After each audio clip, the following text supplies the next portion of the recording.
Bonjour les amis turfistes, on se retrouve sur la chaîne Nico Quintet Prono. N'hésitez pas à vous abonner pour retrouver tous mes pronostics pour chaque Quintet Plus de trop. Et en l'occurrence ce dimanche 20 février à Vincennes pour le prix d'Orthez.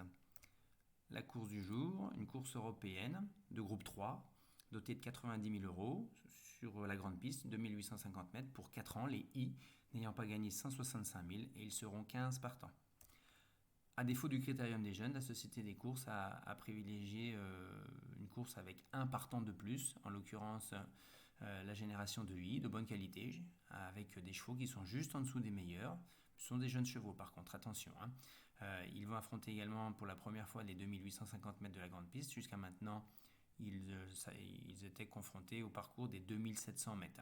Un seul échelon de départ, attention à prendre un bon départ, donc avec autant de chevaux au même échelon.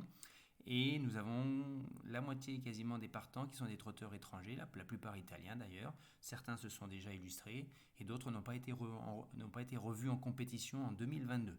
Donc on a quand même pas mal d'incertitudes pour cette course du jour.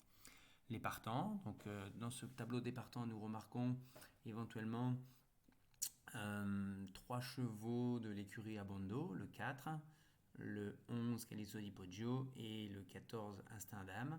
On voit que Gabi Gelormini a maintenu sa confiance sur le 14 Instinct d'âme. Ça fait longtemps qu'il court en France et qu'il le drive, alors qu'il venait de gagner éventuellement avec Calypso di Poggio. Voilà, la synthèse de la presse. C'est un mixte entre les trotteurs d'origine étrangère avec le 3, le 11, le 6 et le 4 un petit peu en dessous, avec au niveau des chevaux de français pour défendre les couleurs, le 13, le 12, le 14 et le 15. Et il faudra bien sûr aller chercher un outsider au moins dans cette partie-là du tableau pour trouver la bonne combinaison, je pense, demain. Mes sélections, on démarrera avec en béton le cheval de la course, le 13 Inmarosa, qui est d'une régularité exemplaire, qui sait parfaitement finir ses courses lorsqu'elle a un parcours caché, et je pense qu'elle devrait en doubler plus d'un pour venir s'immiscer au moins dans le trio demain. Donc le 13 Inmarosa. Ensuite, le cheval du quintet, celui qui devrait terminer dans les 5 premiers. J'ai sélectionné le 11, Calypso di Poggio.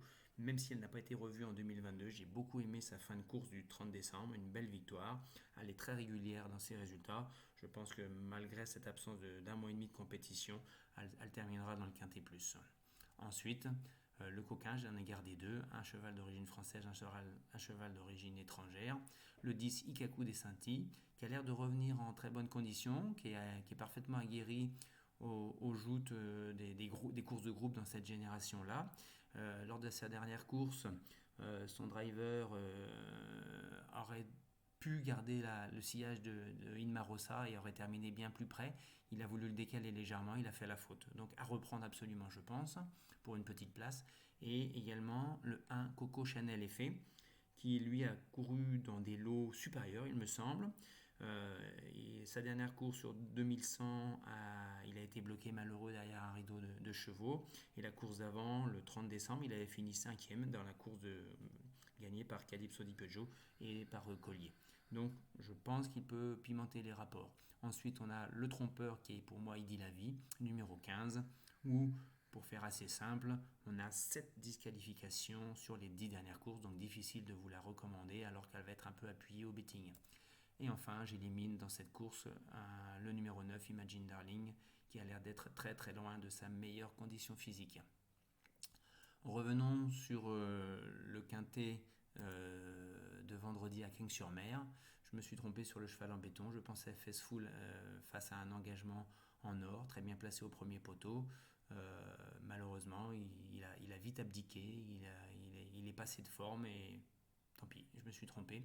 Le copain Eagle Eyes a confirmé sa forme actuelle. Lui, par contre, malgré quelques petites fautes dans les débuts du parcours, il a été très régulier d'un bout à l'autre et il finit très bien deuxième.